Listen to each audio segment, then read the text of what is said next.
तो पिछले एपिसोड में आपने देखा था कि तालाब की रानी किस तरीके से अपनी खोई हुई अंगूठी करण और करमजीत से ढूंढवा लेती है और तालाब में अंगूठी ढूंढते समय करमजीत का हाथ भी कट जाता है। करण सुबह होने से पहले ही उस अंगूठी को ढूंढ लेता है और इसी वजह से रानी को करण के सारे मित्रों को वापस जीवित करना पड़ता है। अंत में सब कुछ सही हो जाता है। अब आगे। करण, करमजीत, तुम दोनों ठीक तो हो ना? पता नहीं ये सब क्या हो रहा है और ना जाने अभी आगे हमें क्या क्या सहना होगा। हम दोनों बिल्कुल ठीक हैं, तुम चिंता मत करो और रो मत। हम सब साथ हैं और जब तक हम साथ हैं तब तक हमें कोई भी बुरी शक्ति हरा नहीं सकती। हाँ करण, हम सब साथ हैं और तुम सभी का बहुत बहुत शुक्रिया। पता नहीं मैं तुम्हारा ये कर्ज कभी उतार पाऊंगी भी कि नहीं।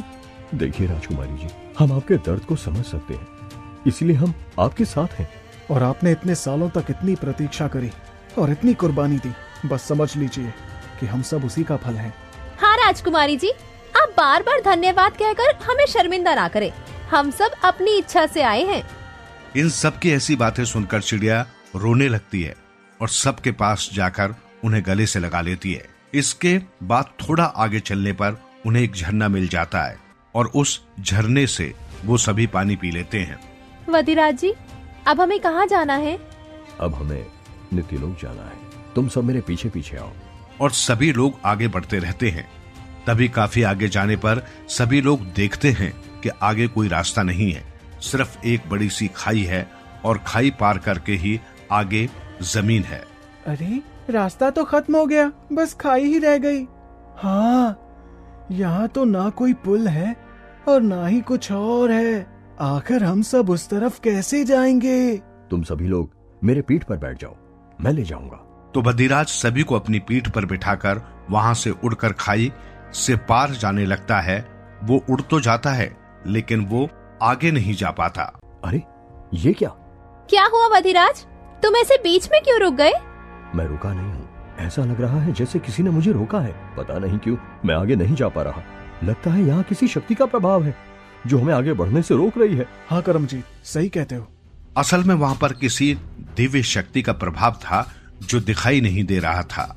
वो शक्ति उसे वहां से उड़कर दूसरी तरफ जाने नहीं दे रही थी। तो वधिराज बहुत प्रयास करता है परंतु फिर भी नहीं जा पाता। अरे वो देखो, सामने किसी मनुष्य का विशाल हाथ दिखाई दे रहा है। ये तो हमारी ओर ही आ रहा है। ओ नहीं, फिर से नई मुसीबत। वधिराज जी, जल्दी से पीछे चलिए, नहीं तो ये हमें नीचे गिरा देगा। मुझे यहाँ किसी अदृश्य मनुष्य के अस्तित्व का आभास हो रहा है। लगता है कोई है यहाँ पर जो हम पर नजर रख रहा है। हे बजरंग बली, रक्षा करना। और तभी अचानक से बादल में तेज गर्जना होने लग जाती है और पूरी धरती भी हिलने लग जाती है। अरे अरे, मुझे तो बहुत डर लग रहा है, कहीं हम पर बिजली ना गिर जाए। सभी लोग एक दूसरे को अच्छे से पकड़ लो, मैं पीछे जाता हूँ। और वधिराज मुड़कर वापस उसी जगह पर आ जाता है। सब कुछ शांत हो जाता है। सभी मित्र काफी चिंतित थे और यहाँ वहाँ देख रहे थे। अब तो कोई उपाय भी नजर नहीं आ रहा, अब क्या करें?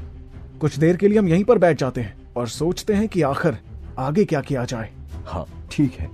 वो सब लोग हताश होकर बैठ ही जाते हैं कि तभी वहां पर अचानक से एक बहुत बड़ा आदमी आ जाता है जिसके शरीर पर बड़े बड़े काले दाग थे।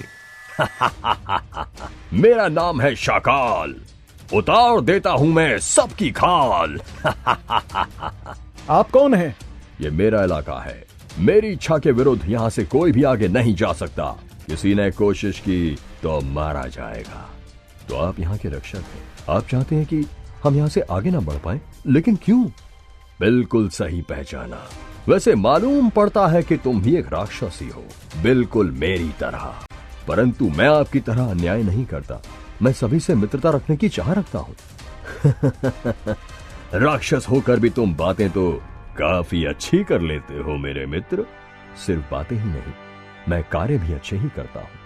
हम यहाँ किसी नेक कार्य के लिए आए हैं और हमारा आगे जाना बहुत जरूरी है। कृपया करके हमें जाने दीजिए। तुम मुझसे कुछ मत कहो, तुम सबको देखते ही मैं सब जान गया हूँ। और तभी शाकाल अपनी आंखें ऊपर की ओर करता है और धीरे धीरे कुछ मंत्र पढ़ता है, जिसके बाद वहां खाई के ऊपर एक पुल बन जाता है। अरे वाह, देखो तो वहाँ पुल बन गया है। मुझे तुम सब बहुत अच्छे मनुष्य मालूम पड़ते हो, इसीलिए मैं तुम सबकी कोई परीक्षा नहीं लूंगा और तुम सबको आगे जाने दूंगा। परंतु हम ये कैसे मान लें कि आप सच कह रहे हैं? ठीक है, तो तुम सब मेरी ही परीक्षा ले रहे हो। उत्तम, अति उत्तम। तभी एक लोमड़ी बाईं ओर से आ रही थी, तो शाकाल उसकी तरफ इशारा करता है। देखो, वह लोमड़ी इस तरफ आ रही है और वह इसी पुल से चलकर आगे जाएगी। चूंकि वह भी एक जीव है, बिल्कुल तुम्हारी ही तरह, तो इसका तात्पर्य है कि तुम सब भी इस पुल को आराम से पार कर सकते हो। ठीक है। तो सभी की नजर लोमड़ी पर रहती है और वो लोमड़ी आराम से उस पुल को पार कर जाती है। ठीक है, तो अब हम भी यहाँ से चलते हैं। परंतु इस पुल पर सबसे पहले मैं चढ़कर जाऊंगा, उसके बाद ही आप सब आना।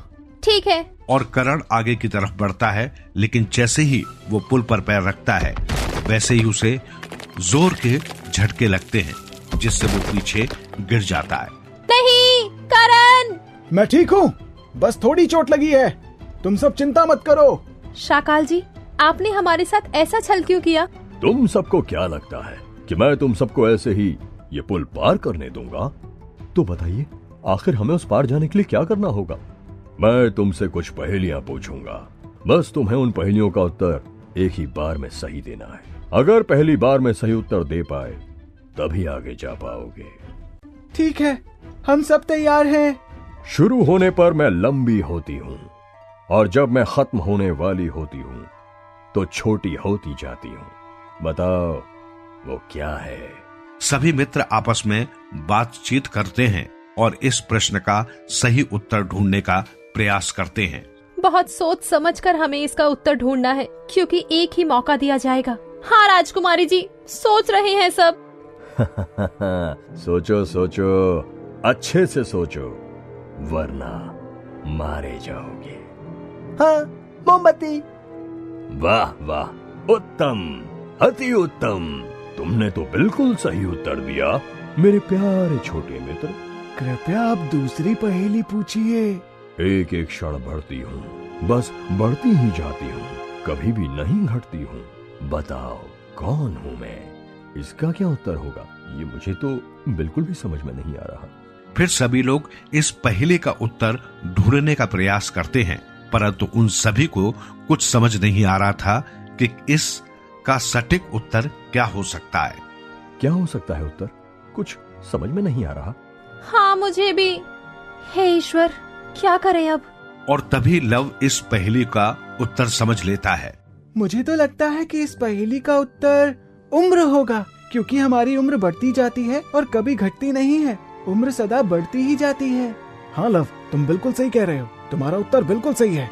शाकाल की बातें सुनकर चौंक जाता है और शाकाल को देखकर बदिराज भी समझ जाता है कि लव का उत्तर सही था।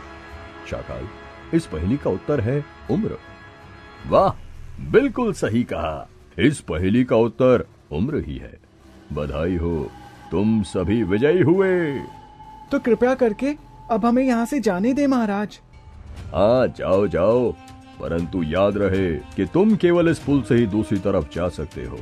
और पहले करण, करमजीत और बदिराज उस पुल की सहायता से खाई पार करने की सोचते हैं, लेकिन उस पर चढ़ते ही वो पुल तो जोर जोर से हिलने लग जाता है, मानो जैसे कोई तूफान चल रहा हो। हम इस पुल पर से कैसे जा सकते हैं? ये तो बहुत ज्यादा हिल रहा है। हाँ, ऐसे तो हम सब खाई में नीचे गिर जाएंगे। ऐसे ही आसानी से नहीं जाने दूंगा। अब क्या किया जाए? बदिराज, आप ही कुछ सोचिए, क्योंकि ये भी एक राक्षस है और आप भी। आखिर इसे क्या चाहिए? तो बदिराज इसके बारे में सोचने लग जाता है। तभी उसे कुछ याद आता है। हो सकता है इस राक्षस को लड्डू पसंद हो, क्योंकि ये इस इलाके का रक्षक है और मैंने इन रक्षक राक्षसों के बारे में ये बात सुनी है। तभी बदिराज एक योजना बनाता है और सभी योजना के अनुसार कार्य करते हैं। चिड़िया अपनी आंखें बंद कर लेती है और कुछ मंत्र पढ़कर माता रानी से प्रार्थना करती है और वहाँ बहुत सारे लड्डू प्रकट हो जाते हैं। लीजिए शाकाल जी, ये लड्डू आपके लिए ही है, इसे हमारी ओर से भेंट समझिए। वाह वाह, उत्तम, अति उत्तम, बहुत बहुत शुक्रिया। लड्डू तो मुझे बहुत ही पसंद है। और शाकाल अपने हाथ भर के एक साथ लड्डू खाने लगता है और तभी बुलबुल शाकाल की एक उंगली को छू लेती है, जिससे शाकाल पत्थर का बन जाता है और पुल भी पत्थर बन जाता है। और इस प्रकार वो लोग बड़े आराम से उस पुल के ऊपर खड़े हो जाते हैं। अरे वाह, अब तो ये पुल बिल्कुल भी नहीं हिल रहा। वाह बुलबुल, तुमने तो कमाल ही कर दिया। वैसे मानना पड़ेगा कि हमारे सारे मित्र एक से बढ़कर एक हैं। हाँ, बिल्कुल सही कहा तुमने टॉबी। चलो सब पुल को पार करते हैं। तो सभी खुशी खुशी उस पुल पर जाते हैं। खैर, एक मुसीबत तो पार हो गई थी, लेकिन मुसीबत अभी खत्म नहीं हुई थी। अगले एपिसोड में करण और उसके साथियों के सामने कौन सी नई चुनौती आने वाली है, देखिए अगले एपिसोड में।